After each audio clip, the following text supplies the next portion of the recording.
The damning front pages from the left-wing press here. The Mirror are saying, get your act together. The Mirror. The Mirror. This is how bad it is. The Sunday Telegraph, Lammy's stabbed him in the front. And also an interesting story here. Home Office tried to silence advisor over Islamism. So much to talk about. I'll see you in 2.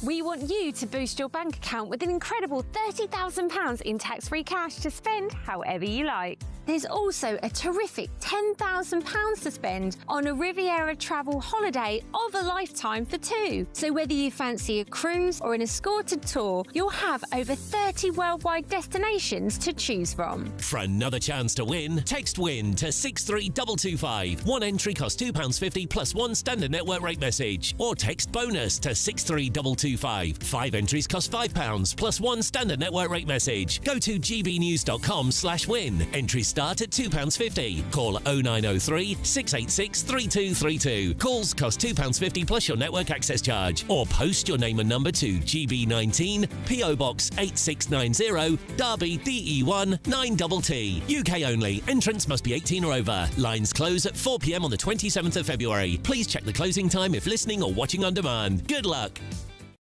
Westminster's full of talk, but out here, it's the real world. Am I allowed to talk now? No, that's it. This is where it matters. Real people and real lives. That's what politics is all about. In fact, has Trump made a good start? No. Straight answers, no spin, and just a couple of pints. How many fingers have I got up? About 10. So join me for Lee Anderson's Real World every Friday at 7 p.m. only on GB News. The People's Channel, Britain's news channel.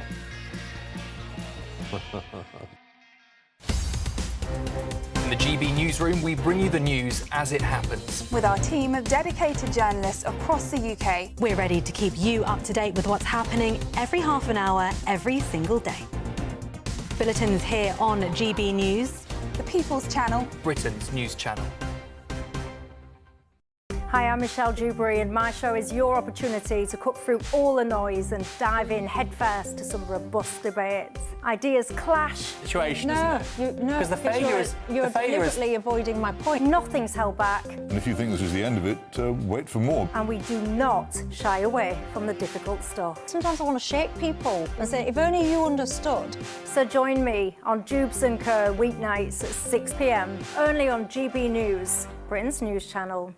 Westminster, the ultimate clique. And you're fighting like rats in a sack. But here on the Camilla Tominey Show, we ask the questions the establishment media is too scared to ask. OK, let me ask you a straight question, because I know you're a straight-talking politician. Whether it's net zero, illegal immigration or law and order, nothing is off limits. You had the power then.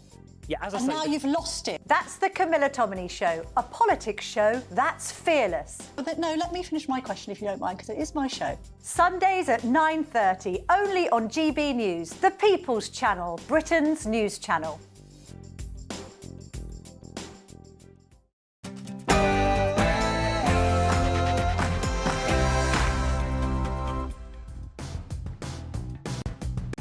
And this is Alex Armstrong Tonight's Late Edition. The party's over, Prime Minister. The only question is, will the British public kick him out, will his party kick him out, or will he do the decent thing and resign? Oh dear, when your words come back to haunt you, Prime Minister? Well, the Mirror's leading with this: get your act together. That's the Daily Mirror, by the way. Labour heavyweight David Blunkett's message to the Prime Minister as his government is engulfed, totally engulfed, in scandal.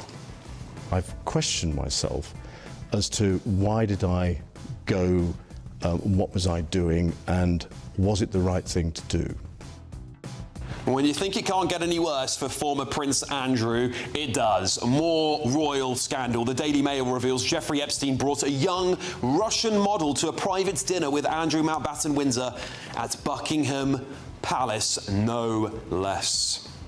Peter Mandelson is a man of considerable expertise. He's the right man for this moment to be our ambassador.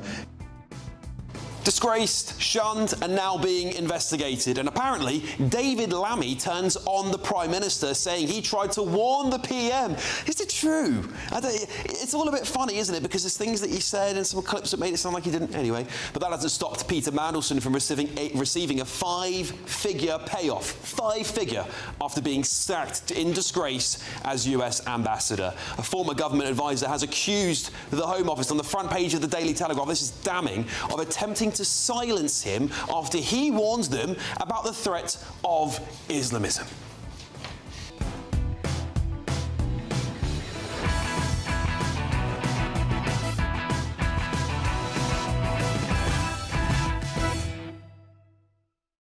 Joining me this evening to go over this government's utter bloodbath on the front pages is my panel, senior reporter at Guido Forks, Ellie Wheatley, alongside journalist and broadcaster Benjamin Butterworth. I'm also joined by comedian Leo Kearse and international journalist John Ruda. But before we get cracking with these absolutely disastrous headlines for the Prime Minister, Sophia Wensler is going to give you your headlines.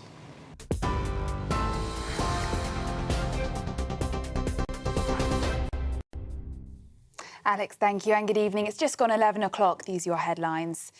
A taxpayer-funded payoff worth up to £55,000 given to Lord Mandelson after he was sacked as ambassador to the US is being reviewed by the Foreign Office, according to reports in the Sunday Times. The review was instigated after fresh details emerged about the peer's contact with Jeffrey Epstein and a separate police investigation was initiated. Peter Mandelson is accused of sending market-sensitive government information to paedophile financier Epstein while he was the business secretary during the financial crisis. Lord Mandelson has not been arrested and denies any wrongdoing. It comes amid reports that David Lammy had warned Sir Keir Starmer against appointing Lord Mandelson as the ambassador to the US. According to the Telegraph newspaper, the Deputy Prime Minister has made it clear that he had not been in favour of bringing him back into government over his links to Epstein. In other news now, President Volodymyr Zelensky says the US wants Moscow and Kyiv to find a solution on how to end the war in Ukraine before the summer. The Ukrainian president added that both sides had been invited to the US for talks next week. It comes after Zelensky claimed Russia had launched 400 drones and 40 missiles in its latest attack on Ukraine's energy infrastructure. Now, the NHS is hiring foreign GPs to treat patients virtually from abroad. That's according to reports in The Telegraph. It's understood doctors are being hired who are based in countries including Australia, India and Malaysia as part of the NHS's 10-year plan to free up GPs.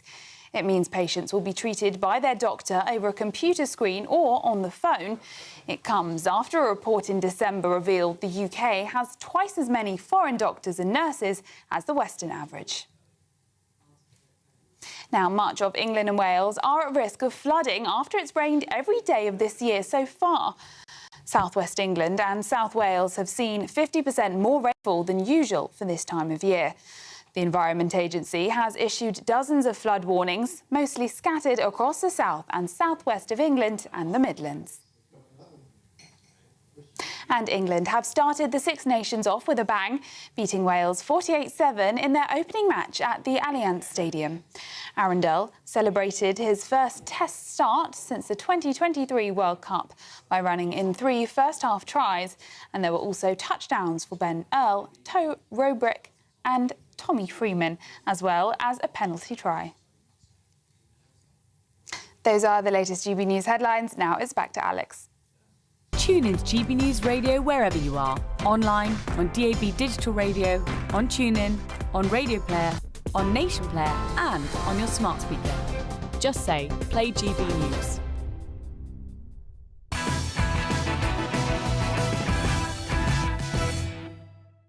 Welcome back, everybody. Well, when they tell you Britain isn't broken, why don't you show them this weekend's headlines? Let's start with the Mail on Sunday. Epstein's very cute Romanian for Andrew at Palace. That is damning. absolutely damning. The Sunday Mirror, get your act together. That is David Blunkett saying directly to the Prime Minister on the most pro-Labour newspaper there, going after him too. The Independent, Starmer's Labour Party deputy Lucy Powell gives warning of Mandelson impact. She's thrown her hand in the ring by the looks of it too. Sunday Express, Red Arrow's heroes flying foreign jets. The Sun on Sunday, Kyle and Annie's baby.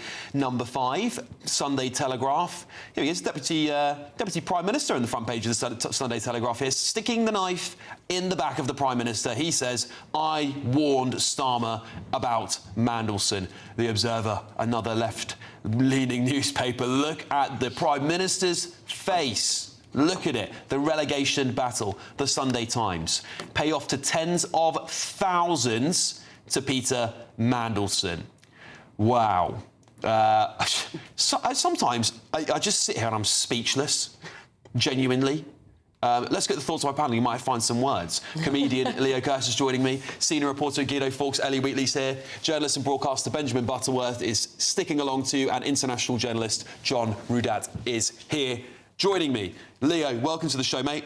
Hiya. Bloodbath again. Oh, yeah. How many more until it's a massacre? I know, it's lovely to watch. I don't even subscribe to UFC anymore because I can just turn on and watch the Labour Party tear themselves apart. It didn't take long, did it? It's great to watch, but I mean, you should be careful what you wish for because the people waiting in the wings, like Rayner, Burnham, even Lammy, would be disastrous for us. I mean, if you think you're paying too much tax right now, then, you know, if you think the country's too far left at the moment, that's going to be... No. I think, Leo, listen, what the real solution we need is more left wing.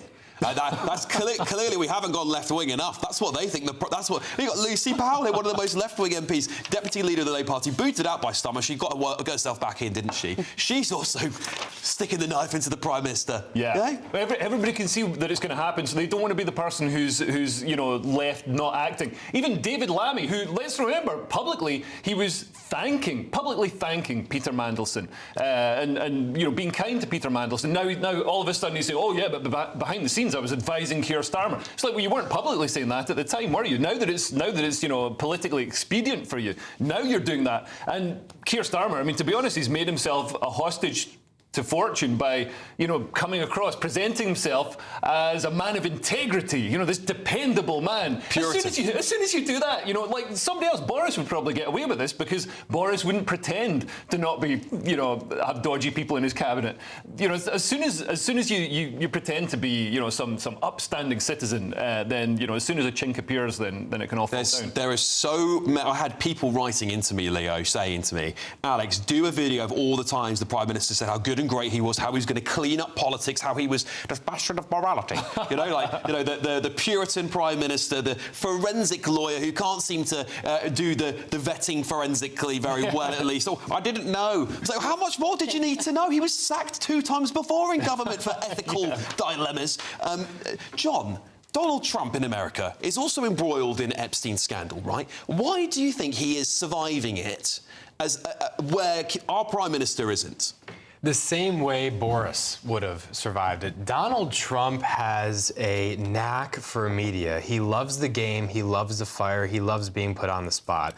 But it's really the first time I've ever heard him recently say, please, can we not talk about this anymore? It's absolutely hilarious to see this happen when, at the same time, this is a legitimate concern. Yeah. A very legitimate concern and a fundamental call for reform. Yeah, it's really interesting, isn't it? I want to bring up the front page of The Independent, if we can do that, please, because I want to talk to Ellie about this. Lucy Powell, the little dog whistle, if people remember who she is. That's probably the most famous thing she's done in the last 2 years, frankly, other than winning the Labour Party vote for leader. She's saying that the by-election upcoming, which we won't speak too much about, but just referencing the front page here, is a dry run for a general election. Now, if you read between the lines, that says to me, if we lose this, the Prime Minister's got to go because it's damning for the rest of us. Is that what she's trying to say? Yes, that's exactly what she's trying to say, and she's also making the point here that this is coming up on the doorstep. I think, again, Starmer, after this by-election, they might cling on to it because there is, it's quite a local stop. The Greens might take quite a lot of the vote there as well. Actually, Reform, I think, will do better than they actually expected to. And I think she's probably right. if they lose this by-election, Starmer will have to go. Interesting. So we've got David Blunkett, David Lammy, Lucy Powell, Angela Rayner. Am I missing anyone, Benjamin? No, but let me tell you, and I wasn't planning to say this, but... Oh, you're going to resign? Are you going to stab the Prime Minister as well tonight? What do you think? No, but Lucy Powell is trying to position herself as a potential leader. So yeah, that's what I was saying. Yeah. Other MPs in Manchester have been saying that she is trying to gauge their support, and she met with one of Labour's biggest donors for lunch this week. So she clearly is trying her chances at a leadership bid. Now, when people started telling me this earlier this week, I thought it was a joke. You know, it didn't occur to me that Lucy Powell thought she could be leader of the Labour Party. I said to one of them, she beat Bridget Phillipson, not Barack Obama. Like, why does she think this is a launch pad? That's a good point. She's absolutely positioning herself. And one of the reasons why I think she might have a chance is that I actually don't buy this idea that Angela Rayner will run. Whoa. Rewind. You think Lucy Powell has a shot at becoming Prime Minister? Well, I mean, that's whoever becomes Labour leader becomes Prime Minister. That's what I mean. So that's the implication, right? I don't believe that Angela Rayner will run for Labour leader. She signed up to release her memoir in the second half of this year. That's not something you do if you're about to run to be Prime Minister. Yeah, but nobody saw this coming. She has... She's got a £1 million war chest. Yeah, which I also am sceptical about, because there's never been £1 million in the Labour Party. I mean, they're just trying to get 30 quid for a curry. I think Angela Rayner is courting relevance and significance and power over the future of the Labour Party. I think she'd quite like to be Deputy Prime Minister again, but I don't believe that she really wants to be Prime Minister. The fact she wanted Andy Burnham back, who would clearly have been the candidate, the fact that she's releasing the memoir, which does not compete at all with the idea that she's going to be Prime Minister, even though it's predictable. And so with that said, the next obvious candidate who wants it probably would be the current Deputy Labour leader, Lucy Powell. While we're on, Benjamin, can we just put up the front page of The Observer? And I wondered, Benjamin, if you could do your best impression of Keir Starmer in this picture for us, because you're wearing sort of similar-ish outfits. You've got the glasses. Can you give it a go? I don't have the level of charisma. Neither does he, Benjamin. Just to be clear, neither does he. Leo, go on, give it a go. Go on. Well, that'll do. That'll do. Leo, listen, it really is just absolutely devastating here. This is just another story, just to draw people's attention to here on the front page of the Sunday Telegraph. Treasury officials are urging the Chancellor, Rachel Reeves, not to deliver her own spring statement. Yeah. Right? How bad has it got to be? Well, that's how you know it's bad news. That's how you know whatever economic state the country's in isn't good. There's not going to be, an astounding surprise growth figure to report. There's not going to be, increased tax revenues. Like, we know that people's taxes aren't going to be going down. So they're trying to kick the can down the road until some magical point in the future where it's all plain sailing for the Labour Party, and they can reveal that, oh, by the way, we need another 50 billion pounds of blood juiced from you, so yeah, you're not going to be taken home. I mean, can I just clarify? I might be wrong here. But they're asking for there to be a spring statement, but for a junior minister to deliver it. Oh, really? Right? Yeah. So so basically, you're too toxic. You've destabilised the markets. Please don't give out your own statement or your own budget. So that's what the implication is. They think if the work experience kid does it, then somehow people will be like, well, I don't mind paying more tax because look at this fresh-faced 17-year-old. Well, it might be someone like Torsten Bell. Torsten Bell, yeah. Famous for the Ed Stone. And Resolution Foundation, it was a former think tank, current think tank that's very left-wing and, all the rest. Or Dan Tomlinson. But I'm not... This is classic Reeves, isn't it? She's just so toxic and... Obviously, if Starmer goes, she'll go. They've tied to each other. They're tied to the hip, those two. They are. So that's probably another reason why they don't want to put her up. John, just to come back to you, how is... We've gone through so many... I don't think anyone knows who our Prime Minister is anymore, by the way. I think I'd be very surprised if most people used to know Tony Blair, they knew Boris, big characters. How was Britain viewed in America?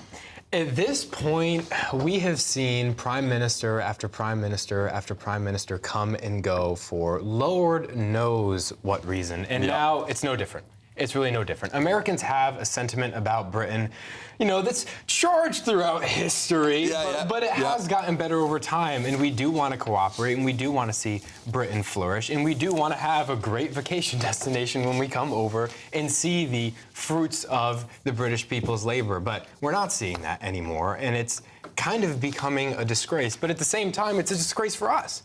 Our own politicians are almost immune to a scandal like this just because the sheer weight of things going on in the USA right now. So many scandals, so many economic embezzlements that nobody knows where to start attacking. To basically create more scandals so the scandal before that scandal doesn't look so scandalous. Exactly, and the people are all just chomping at the bit to hear more about the scandal than they are to actually take action against what they find out. It's so crazy. It really is. So we've got. Let's not forget Lord Ali, Sue Gray, obviously Angela Rayner recently. I mean, where do we start and where do we finish, Ellie? I have tried. Like, we just tell the audience, because you know I deliver my opinion at the top of many hours of these shows, 9 and 10 o'clock. I have tried to write the scandal word for word, but it would have racked up about 8 minutes. And that's cutting things out of me ranting at you. And that's how many scandals have been in this government. 15 U-turns now. Yes. That's almost one a month. Yes. Have they been in office? Yeah. Almost. I know.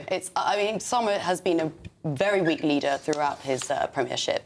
The Labour Party, the backbenchers, know that they can just basically rebel and they'll get what they want. We saw that with the welfare reforms. Indeed, actually, with the Epstein files, releasing them all and handing them, and the Mandelson emails, like all that as well. Angela Rayner bullied Starmer into U-turning on that. So he's incredibly weak. I really think this is the moment that it's the sort of final straw on the camel's back for Keir Starmer. Can we go to the front page of the Sunday Times? Benjamin, I want to get your thoughts on this. A payoff of tens of thousands of pounds for Mandelson. So he got his exit deal, despite all these scandals, despite resigning in disgrace, and was paid out by the taxpayer. I mean, is it just process? Well, process. Yes, I think follow it is. the process. I mean, look, that's 3 months' pay, I think, is what the story says, which will be the minimum they could have paid him. Given that there evidently wasn't a disciplinary process because it happened in the course of a couple of days, you know, his contract would have entitled him to that as anybody else in a role like that. Any of us would be entitled to that. If your employer wants to get rid of you without due process, then that's the only way you can do the deal. So, to be honest, I mean, I'm not defending Mandelson. I think he's been exposed as an utterly deplorable person. But there isn't really any way getting around that because that's contract law. Also, he's going to have to pay tax on this. It's not being given to his boyfriend in a subterfuge, like a secret envelope under the table. So yeah, this is a lot of this is going to go to the HMRC. Small interest-free loan from Jeffrey Robinson. As well. Apparently he bartered for more. Yeah, well, yeah, I remember Sue Gray bartered for more, didn't she? Didn't end well for her either. Listen, I've got a lot of statements I need to read here, so I'm going to get started. The Treasury said in relation to the spring statement, this story is inaccurate. The Chancellor has confirmed to the House and the Shadow Chancellor that she is delivering the statement. You may have heard some discussion around Gorton and Denton by-election, thank you, Ellie, which is taking place on Thursday, the 26th of February. The by-election was triggered after the resignation of Andrew Gwynne. The Conservatives have announced Charlotte Cadden as their candidate, Hannah Spencer as the Green Party's candidate. Jackie Pearcey has been announced as the Liberal Democrats' candidate. Matthew Goodwin was announced as Reform UK's candidate. Angeliki Stogia is the Labour Party's candidate. Advance UK have announced Nick Buckley as their candidate. Sebastian Moore is the candidate for the Social Democratic Party. The Rejoin EU Party announced Joseph O'Meara, I hope I've pronounced that correctly, as their candidate. There is also Dan Clark from the Libertarian Party UK. Sir Oinkalot from the monster Raving Loony Party has been announced, and Hugo Wills is the candidate for the Communist League election campaign. Sorry, just going to contain myself for a second. A Home Office spokesperson has said this. The government regularly works with external partners and experts to discuss policy ideas, as broad consultation is an important part of responsible policy development. The UK has one of the most robust counter-terrorism frameworks in the world, with powers needed for the security services to keep us safe. Lord Mandelson has previously denied any wrongdoing in relation to Jeffrey Epstein, stating this: I was never culpable or complicit in his crimes. Like everyone else, I learned the actual truth about him after his death. Oh, come on. He added that he had relied on assurances of his innocence that turned out later to be horrendously false. There has been no suggestion by police that Lord Mandelson is suspected of any criminal offence, and searches of property linked to him do not imply guilt or wrongdoing. A Downing Street spokesperson told GB News Peter Mandelson's actions are unforgivable. He lied to the Prime Minister, hid information that has since come to light, and presented Jeffrey Epstein as someone he barely knew. They added this: "We have already strengthened the ministerial code, giving the independent advisor greater powers to launch investigations, introduced a new monthly register of gifts and hospitality, established a new ethics commission, and ensured that ministers who break the rules cannot receive severance payments." And now there's a great British giveaway. It's 10 grand. You know the deal, right? You're going to get a brilliant holiday for two. And there's 30 grand tax-free cash. Hayley Sparks, I don't know who she is. Hayley Sparks even has all the details.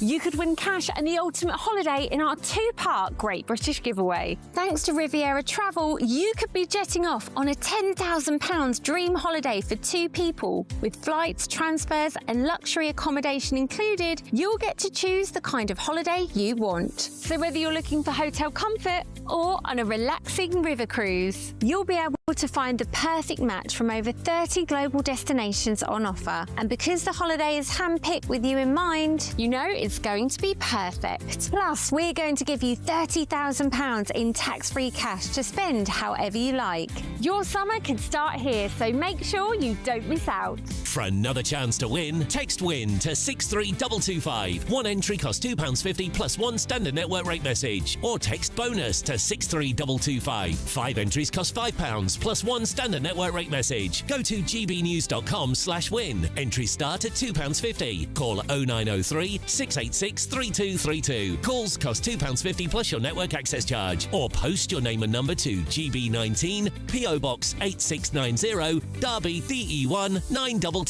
UK only. Entrance must be 18 or over. Lines close at 4 p.m. on the 27th of February. The winner may be contacted live after all entry routes have closed. Please check the closing time if listening or watching on demand. Good luck. I've promised 2 shout-outs here. Brenda Schofield is recovering from an operation. I hope you get better soon. Thank you for watching. We really appreciate it. And Linda Parrish says, happy birthday, Alex. It's mine today, too. Happy birthday to you, Linda. Great day to be born, isn't it?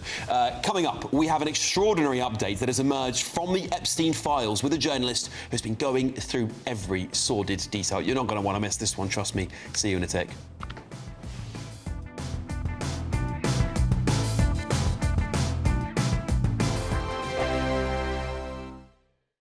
Westminster's full of talk, but out here, it's the real world. Am I allowed to talk now? No, that's it. This is where it matters. Real people and real lives. That's what politics is all about. In fact, has Trump made a good start? No. Straight answers, no spin, and just a couple of pints. How many fingers have I got up? About 10. So join me for Lee Anderson's Real World every Friday at 7 p.m. only on GB News. The People's Channel, Britain's news channel. This is GB News, Britain's news channel. I do think it's always good to think of balance, you know, like lots of water, always a glass of water after you've had some wine, but equally don't just go straight back into the habits that you had previously. If you were drinking, you know, a bottle of wine a night, let's hope not, but you know, if you were drinking a bottle of wine a night in December, maybe just start with a glass, have a pause, have something to eat, have some water. I hope that this is the reflection, you know, that people can now sort of take a bit more focused with their drinking.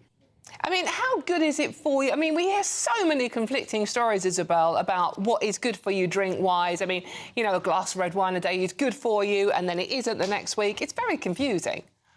I mean, I think it is always quite good for you. There's lots of antioxidants in all wines, red, white.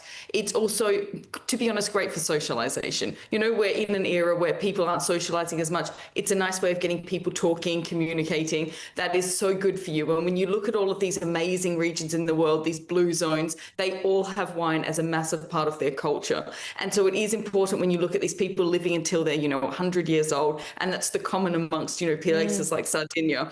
And they are incorporating their wine, but they are also doing it with purpose. They're, you know, being a bit more meditative with drinking it, and they're socializing while drinking. So maybe don't do it while you're just by yourself in your house because you're feeling a bit sad because it's ridiculously grey and dark and horrible. And so maybe that's not when you should be having some wine. You should be going out there and treating it as a beautiful piece of art, which is what wine is. Yeah, indeed. But just quickly, Isabel, how do you become a drinks professional? Oh, I mean, you drink a lot of wine, but you basically go and do lots of study. There's lots of education courses. You can take the winemaker route, so you can go and do that, or you can take more of a scholarly route. GB News, the People's Channel. You want to know what's really going on in the corridors of power? Labour don't know what to do with you half the time, and that makes you quite lethal in the chamber. Get behind the headlines with Chopper's Political Podcast. Join me, Christopher Hope, as I sit down with the great and the good of British politics. We'll see where this ruling takes us. These are the stories shaping our nation. Chopper's Political Podcast, available now on all platforms. Listen in and stay ahead.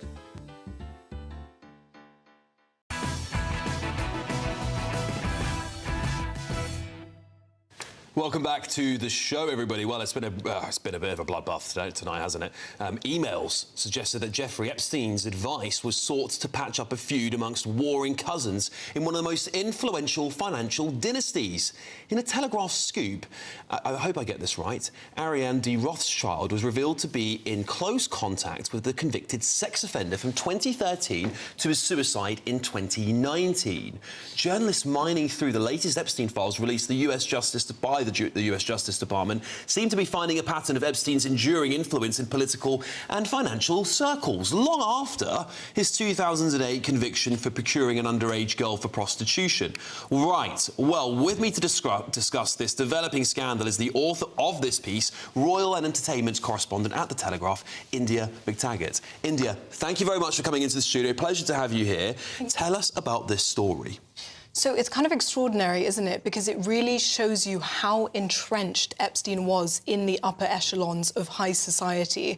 That the most powerful banking dynasty in Europe, the head of one of the biggest, she manages, I think, around 175 billion under Edmond de Rothschild in Geneva, was seeking his advice on a very private family feud. So between 2015 to 2018, she was warring with her cousin, David, Baron David de Rothschild, from a different side of the family, who changed the name of his French-based bank to Rothschild & Co. So they were warring over the rights to use the name.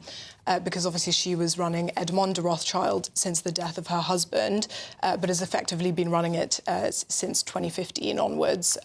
But she married into the family in the late 1990s, and he died in 2021. And essentially, she was seeking his advice and offloading on him very personal family things, forwarding emails from the London dynasty to him and sort of very much involving him in this really intimate family war. And a private family at that. A very private family, and just sort of saying extraordinary things like, my cousin is being whipped by a non-Jewish, non-banker-born woman who is clearly controlling him, and complained about her husband to Epstein. So I think when in 2023 she tried to downplay her association with him to the Wall Street Journal, and was said that they only conversed a handful of times on business dealings, and simply it's not true, because when you pour through the Epstein files, there's hundreds of emails between them. It is utterly incredible to me, the reach. He must have been very busy, by the way. All those, I mean, I don't know how he balanced all of this stuff going on, and it begs the question, doesn't it? How many of these, we're talking about the royal family, we're talking about governments, leaders of countries implicated. The ripple effects of one man have been utterly tremendous for the Western world. How much more do we expect to come? I mean, it does feel like in this last week, his associates have been falling a bit like dominoes, because I think this latest tranche, the 3 million documents that were released a week ago, have really come to light and sort of highlighted the people that downplayed their association with him can no longer do that, because there's evidence to the contrary now. And I think whether it's the video footage that we're starting to see or the consistent emails, he was in the political corridors of power, the glitterati, socialites, I mean, you name it. The question is how much the two lives he led overlapped, the high society and powerful life and contacts that he had, and of course the sort of sordid sex trafficking that he then operated underneath that. That's the question, and that's what's still to come. What sort of reputational damage for such private families, the Rothschilds, one of the most prestigious names in the Western, or maybe even in the world, frankly, actually, with their powerful name. How much damage will this do to them, do you think, India? I think for now they're doing damage control, saying, yes, OK, the professional relationship that Ariane had with Epstein was clearly turned into more of a friendly, personal one. So far, she hasn't gone on the record. This is just representatives from Edmond de Rothschild, the private bank and asset management company she runs.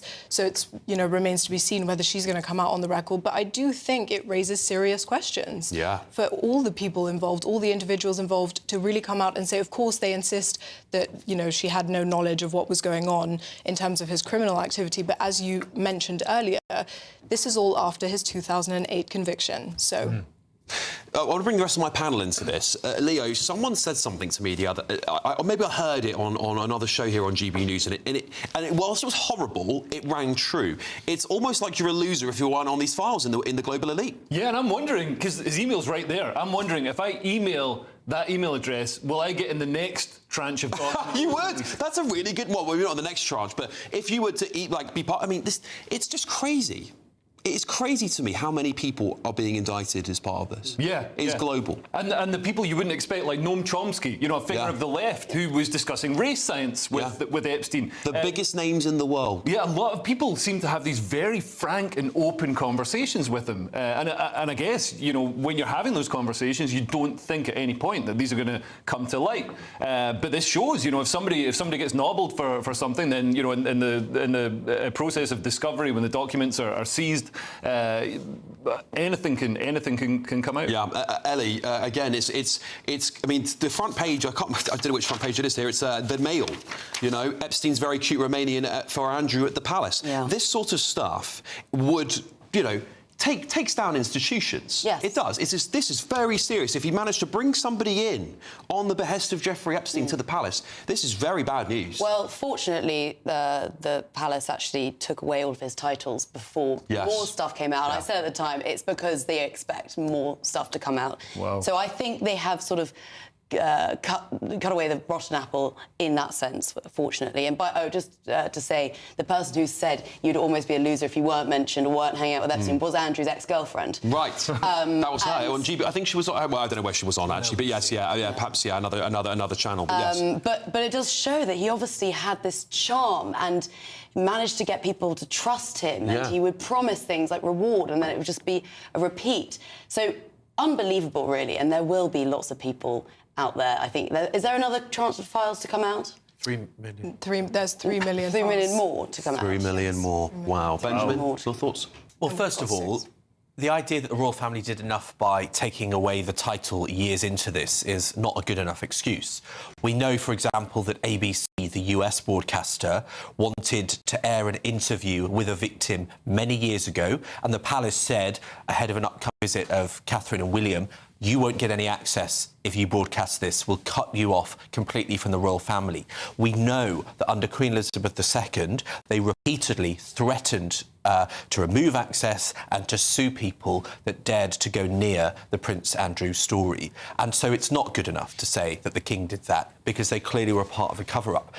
What makes me so angry, and of course just being mentioned in the Epstein files doesn't indicate any guilt or wrongdoing, but what makes me so angry is that while Keir Starmer is facing massive consequences, and that's justified maybe on his misjudgment, but all the people that clearly have been perverts and paedophiles and use their power to do this, not one person that we know of has been arrested in the past few weeks. That's really interesting, right? And India, of course, the Rothschild stuff, a lot of British people will see that big institutional financial wealth and power of a name, but the ripple effects coming back here to Britain specifically, when we're talking about, the palace having to use this extraordinary mechanism to remove the title of a child of a former monarch, of course, Queen Elizabeth II and Prince Andrew, formerly Prince Andrew, we're talking about here. This now looking like it could take down a prime minister, we might be the country that sees the biggest political casualties anywhere in the world. It's interesting, isn't it? Because so far it has been this side of the Atlantic that we have sort of seen the biggest casualties from the Epstein fallout. I do think that should change. And I think if Andrew is forced to go to the US and if the Clintons have now said that they will testify as well in the investigation. I do think it is, as Benjamin pointed out, important for people to face consequences for their association and answer questions about what they knew and what they were privy to. You know, when we were sort of analysing the tranche of videos all day yesterday and today, it's quite clear that, you know, some of the rooms where he's, let's call it, interviewing or auditioning these women, these poor victims, you know, are the same rooms that Peter Mandelson was in and the same rooms that he hosted the Great and the Good and the Powerful in, right? So I just think there's this question of hypocrisy, of answering to what people knew and when, and just accountability. And I think that's what people are hankering for now, as we're pointing out. It feels like, yes, you're maybe mentioned, but then it just gets brushed under the rug, and it's also, there's just so many names. People will want justice. You know, this is very much an elite thing, and the proletariat are very unhappy about it. Let's put it mildly, shall we? Look at the front page of the newspapers. India, if you get some more scoops, please come back in and tell us. I'm sure there'll be plenty more for you to be digging, plenty more emails at least going to be dug into there. India McTaggart, thank you very, very much for joining us. In a statement reported by Le Monde, they said this: Ariane de Rothschild had no knowledge of Mr. Epstein's personal behaviour and condemned the crimes for which he was found guilty. All right, we've got some breaking news here for you this evening. A review has been launched into Peter Mandelson's US ambassador's payoff. Mandelson faces demands to hand back the payoff after sacking, of course, his sacking over the Epstein link. Lord Peter Mandelson faced demands to hand back the payoff he received after being sacked as ambassador to the USA, a sum of which could run into the tens of thousands. The peer was sacked over his relationship with the paedophile financier, Jeffrey Epstein, of course. But anger in Westminster has intensified after the latest release of these documents, which indicated he leaked sensitive information to his friend Epstein while he was a government minister. That is the breaking line. We're, of course, going to be getting thoughts from Ben Leo, live from Washington, D.C., stateside. He'll be joining us next. Stay with us. This is Alex Armstrong Tonight, Late Edition.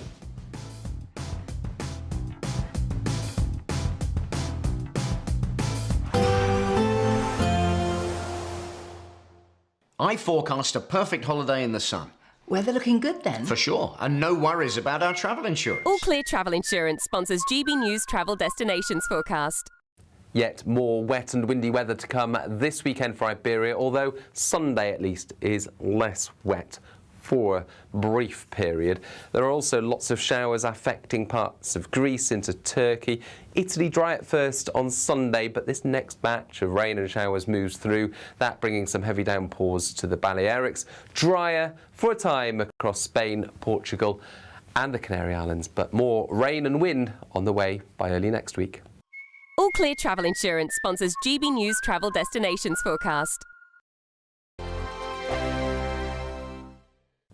Good evening. Welcome to your GB News weather update from the Met Office. Well, there's more rain to come, especially across eastern Scotland tonight. Showers easing elsewhere, and that will allow a few mist and fog patches to start Sunday morning. So low pressure is still dominating our weather. The wind's coming up more from a south and southeasterly direction. So the rain across Northern Ireland, Northern England will continue to push its way northwards, coming into much of Scotland. We have a yellow Met Office rain warning in force again for eastern parts of Scotland, so could see some disruption and some flooding. To the south of that, any clear skies. We may even see some mist and fog patches across the southeast of England and across Northern Ireland. Otherwise, a generally frost-free, mild start to Sunday.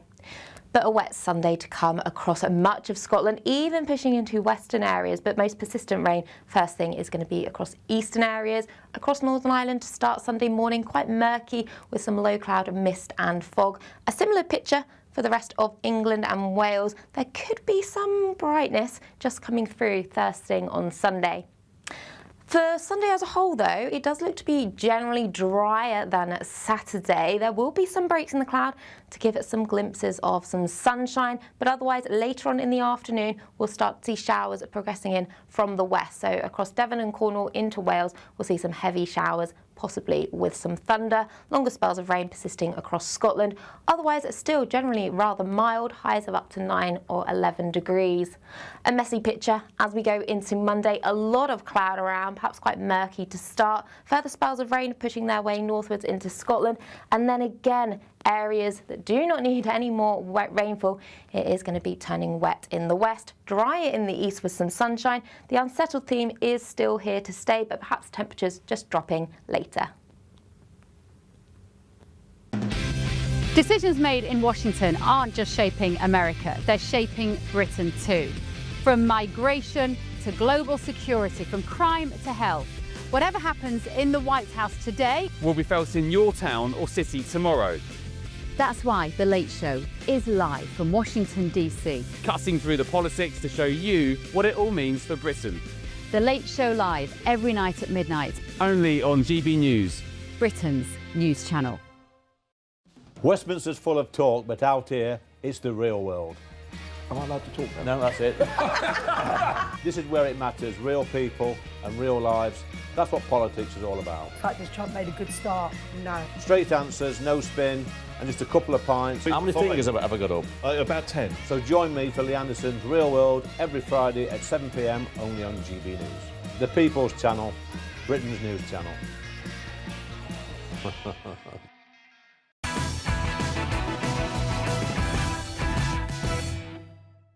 Welcome back to the show, everybody. Joining me ahead of The Late Show live at midnight is GB News' superstar Ben Leo. Ben, are you back safely in Washington, D.C. now, mate?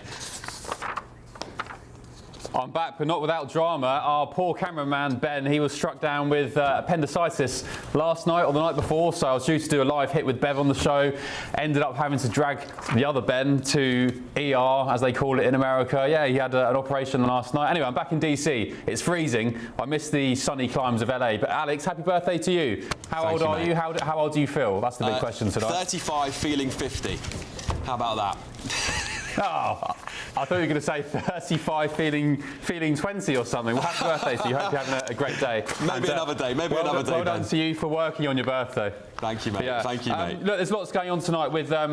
isn't the Epstein stuff ironic? Because the files were released under pressure from the Democrats here with the hope that it would bring down the Trump administration. But the truth is it's bringing down Keir Starmer's government over to here in Britain. So I think it's an unintended consequence. Really, I don't think the Americans care about what's going on in Britain too much. But what does make me laugh is how the vultures are now circling. If you look at the front pages tomorrow, you've got David Lammy circling around like a vulture, saying that he warned Keir Starmer before. You've got Gordon Brown weighing in. You've got Angela Rayner campaigning with Andy Burnham up in Manchester.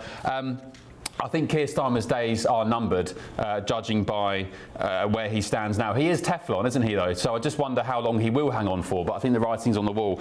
But really, this whole Mandelson affair, it makes me laugh that everybody comes out and says, oh, yeah, no, I warned Keir Starmer. I knew Mandelson was a bit of a wrong-un for being mates with Epstein after everything Epstein did. Jeremy Clarkson, interestingly, there was I'm not sure if you've seen, Alex and viewers, there was a clip doing the rounds a few days ago online from Clarkson in something like 2005 on Top Gear, basically saying that he thought Mandelson was a bit of a weirdo as well. And Clarkson had come out today and said, everyone knew it. Everyone knew that he was, odious was the word that I've seen. But it makes me laugh now. Everyone's coming out and saying, oh, God, what a surprise. Gosh, I warned Keir Starmer. Elsewhere on the show, ICE, the Immigration and Customs Enforcement, which the world seems to hate at the moment. I don't. I think they do a good job. They're facing an increase of 8,000% in death threats from the lunatic left, which doesn't surprise me. You get people saying, well, why do ICE go around with their faces covered with balaclavas and so on? It's because, and I know this firsthand because I've been out with ICE on ride-alongs, they get abused day in, day out, and people now want to kill them. In response to what they're doing with immigration. And of course, elsewhere, there's a big story breaking in Washington tonight. Sarah Rogers, who is a big name here at the State Department, she's been vocal about free speech and so on. She's come out again today and said that Britons who are victims of free speech persecution should come and claim asylum in the United States, Alex. Well, that's. Do you know what? I'm almost not surprised, Ben, to be honest with you, because there is a lot of free speech issues here in Britain, as we all know very, very well. Look, really looking forward to the show tonight, Ben. I just want to draw your attention to the front page of The Observer, if you have it, because if there's a picture that summarises how Keir Starmer probably feels on the inside, this is the one. Look at that. That is the. I don't think I've ever seen him look so utterly defeated, Ben. What do you make of that picture, briefly, if you don't mind? Well, he's an Arsenal fan, so this picture was taken at the Emirates Stadium today, where the mighty Gunners, the league toppers, the league leaders, come on, you Arsenal, they beat Sunderland. So I don't know why he's looking so miserable. Well, we know why he's looking so miserable, because he's probably counting down the days until he finally leaves Downing Street. He needs to do it now. He posted on X a few days ago something about caring deeply for the country, and he's patriotic. If you were that patriotic, Prime Minister, if you cared so much about the country, you would have left not just a couple of days ago, you would have left months and months ago, when you stabbed farmers in the back, when you stabbed pensioners in the back, when the revelations about Lord Ali came out. You would have gone months and months ago. Now, though, is certainly a time for him to go. If he had any sense of integrity or love for the country, he'd do the right thing. My only concern is that if and when he does go, is who replaces him, because tonight it's being reported that a one bacon sandwich munching Ed Miliband is in the running for the leadership. He thinks that Angela Rayner is tainted. She's got the tax investigation going on, so she possibly can't be the left-wing candidate, and Ed Miliband thinks he is, reportedly. So he failed, of course, some years ago with the leadership. It's time now. Ed Miliband, the next Prime Minister. That's my only concern. We could get someone worse than Keir Starmer. Yeah, well, we will. I think that's the problem, Ben. We will, but he can't hang on either, right? This is the problem. It's pick your worst candidate. I think we are in the dying days of the Labour government. Listen, Ben, really looking forward to the show tonight. Loads to dig into. We'll see you very, very shortly, mate. Take care. Coming back, well, the Sun's reporting this. David Beckham has paid a subtle tribute to Brooklyn after it was revealed his son had covered up a tattoo of his family name amid the bitter family feud. And I've got Ellie Wheatley here, who's got some Guido Forks exclusives to talk to us about, including McSweeney, the Chief of Staff to the Prime Minister, apparently being excluded from secret number 10 meetings, and taxpayers are footing the bill for MPs' Sky Sports subscriptions. That's all coming up next. Stay with us.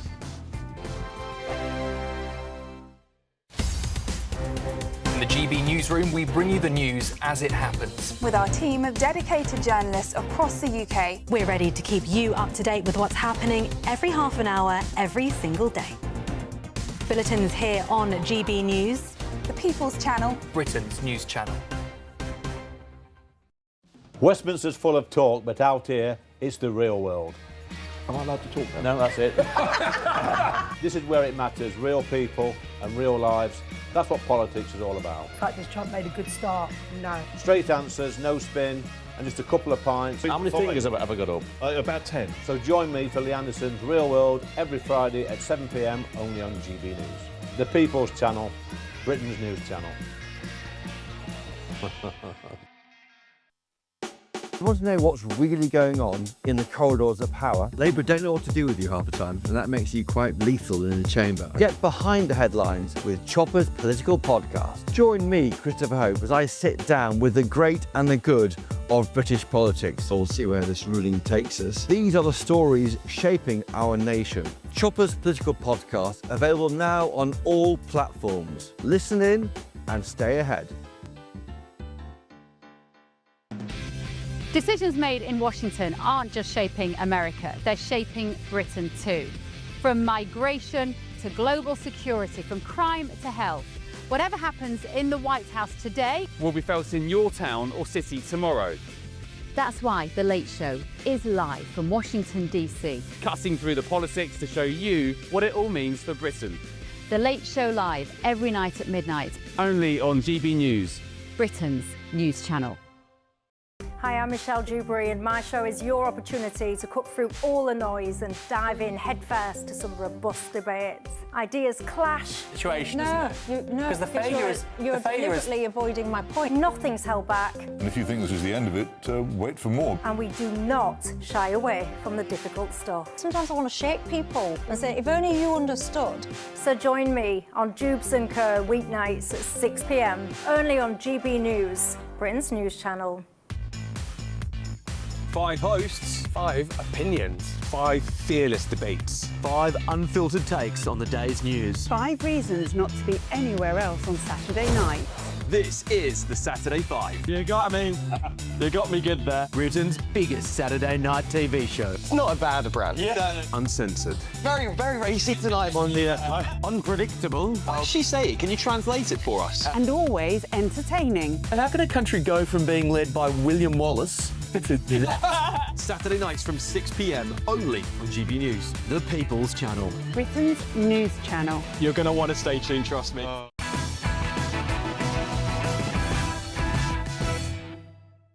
I promised you some Guido stories here. They are really good. I'm going to pass it over to Ellie Wheatley here, who can talk us through some of those. So, basically, Starmer's in bunker mode at the moment. And his senior team, according to sources that have told my colleague Max Young, they are discussing the removal of Morgan McSweeney privately without Morgan being there. And it seems that they might be advising Starmer on that basis. Having said that, by the way, Starmer has sort of refused to sack him when he's been called to sack him in the past. Full confidence. Yes, which usually means you're finished. He's resisted the pressure for some time because he has, the Labour Party actually don't like Morgan. And they're thinking of maybe taking on Gordon Brown's proposals for vetting reform, so potentially establishing an independent anti-corruption commission. Again, all of this is a highly fluid situation, so it's all up in the air. But I think Morgan's probably going to have to go pretty soon, and then Starmer will follow. Yeah, because he's the sort of will the public accept? Starmerism. Yeah, it's like will the public accept this small sacrifice? No, they don't care about admin, do they? Yeah. And there's another one here: taxpayers fitting the bill for more football. So £1,000 on Sky Sports for the TVs in Parliament that are supposed to be about Division Bell and all the rest. But Starmer gets his free tickets to Arsenal, so MPs should be able to. Maybe they should be able to watch Sky Sports back in Parliament while they're It's ludicrous, isn't it? While we're forced to pay basically a tax for a TV in this country, MPs are sitting in the House of Commons getting free Sky Sports. It is absolutely BBC stupid. Sports. What about BBC Sports? It's crazy. I want to hear an American's opinion on this. John, I don't know if you knew, but we pay some sort of tax for having a television. Are you serious? Yes, we do. Which has gone up now. It's 180 quid a year for the BBC licence fee. So it's what, $250 a year for a tax for having a television? Essentially, that's what it is. It's not quite the full extent of it, but yes. And a third of convictions for women are for non-payment of the TV licence. They'll come and arrest you for it. A third of convictions. We slam people into gulags if they don't pay for this state-sponsored TV channel. And they'll send you threatening letters if you don't pay. Not that I, of course, would know. But John, with this sort of Sky Sports scandal here, we're spending £1,000 a year for a TV, basically to watch sports in Parliament. Would this ever even be mentioned in America? I don't even think so, man. With the amount of stuff that's been going on, it would slide under the radar as much as this Epstein stuff has, as much as far more political mishandlements have. I mean, if anything, Americans would probably try to make something productive out of it, like a predictor or like the Nancy Pelosi stock. Yeah. She made a lot of money. I don't know how she did it. How possibly could she have done it with all those committees she sits on? Listen, one very briefly for Benjamin. Clearly, civil servants will be sent to field trips in the countryside to learn how farms work. This is utterly pathetic. And what this says to me is that civil servants have never left London, Benjamin. The people well, not like you. You've gone across the third world, haven't you? But this is we call it the third world. Well, this is proof that the London bubble literally exists in the civil service. They don't know how farms work. They keep screwing up policy. Yeah, but I grew up in the Cheshire countryside, in the same town as Patrick Christie's, and I wouldn't know how a farm works. So I think it surely makes sense that they should learn more about the topic that they work on. Why don't we just hire civil service who know how to write policy in the Department for Environment, Food and Rural Affairs? Maybe you want to get someone who knows what they're talking about there, Benjamin, huh? Well, they will when they've had the farm visits, so what a fantastic idea. It's utterly ludicrous. Honestly, I just think this country has completely lost the plot. Final thoughts?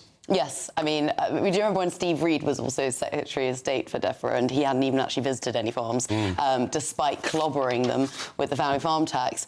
I mean, I don't think they'll learn much, to be honest. Leo, 10 seconds of your thoughts. Well, yeah, I mean, the current government they're almost I'm not saying they're communist, but they're almost communist, and they want to. The communists always mess with the farms. They love it. Going in, their core thing is like causing mass starvation for their own people. Oh, that's to come next week, guys.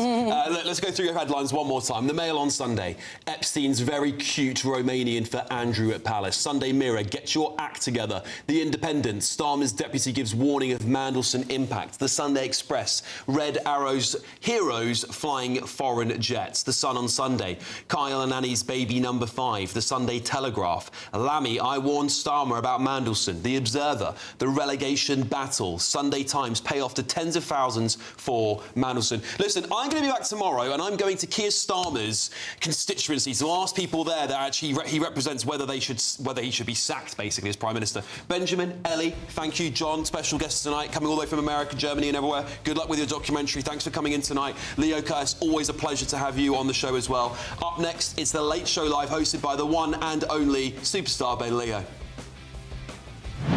Alex, thank you. And I thought you were saying you were going to Keir Starmer's leaving party then instead of constituency. Maybe that's a bit premature. The leaving party may come next week. On the show tonight, big show coming up, of course, all the Mandelson revelations, what it means here in the United States. ICE, death threats towards ICE are up something like 8,000%. Is that deserved? I also went onto the streets of Los Angeles yesterday to establish why they are so liberal with their views on migration. It turns out lots of them have never seen an illegal migrant in their life. Of course they wouldn't behind their big gates and walls. More in just a tick. You could win cash and the ultimate holiday in our 2-part Great British Giveaway. Thanks to Riviera Travel, you could be jetting off on a £10,000 dream holiday for 2 people. With flights, transfers and luxury accommodation included, you'll get to choose the kind of holiday you want. Plus, we're going to give you £30,000 in tax-free cash. For another chance to win, text WIN to 63225. One entry costs £2.50 plus 1 standard network rate message. Or text BONUS to 63225. 5 entries cost £5 plus 1 standard network rate message. Go to gbnews.com/win. Entries start at £2.50. Call 0903 686 3232. Calls cost £2.50 plus your network access charge. Or post your name and number to GB19, PO Box 8690, Derby, DE1 9TT. UK only. Entrance must be 18 or over. Lines close at 4 p.m. on the 27th of February. Please check the closing time if listening or watching on demand. Good luck. You want to know what's really going on in the corridors of power? Labour don't know what to do with you half the time, and that makes you quite lethal in the chamber. Get behind the headlines with Chopper's political podcast. Join me, Christopher Hope, as I sit down with the great and the good of British politics. We'll see where this ruling takes us. These are the stories shaping our nation. Chopper's political podcast, available now on all platforms. Listen in and stay ahead. Decisions made in Washington aren't just shaping America, they're shaping Britain too. From migration to global security, from crime to health. Whatever happens in the White House today will be felt in your town or city tomorrow. That's why The Late Show is live from Washington, D.C. Cutting through the politics to show you what it all means for Britain. The Late Show live every night at midnight. Only on GB News, Britain's news channel. Westminster, the ultimate clique. And you're fighting like rats in a sack. But here on the Camilla Tominey Show, we ask the questions the establishment media is too scared to ask. OK, let me ask you a straight question, because I know you're a straight-talking politician. Whether it's net zero, illegal immigration or law and order, nothing is off limits. You had the power then. Yeah, as I and say, now you've lost it. That's the Camilla Tominey Show, a politics show that's fearless. But no, let me finish my question if you don't mind, because it is my show.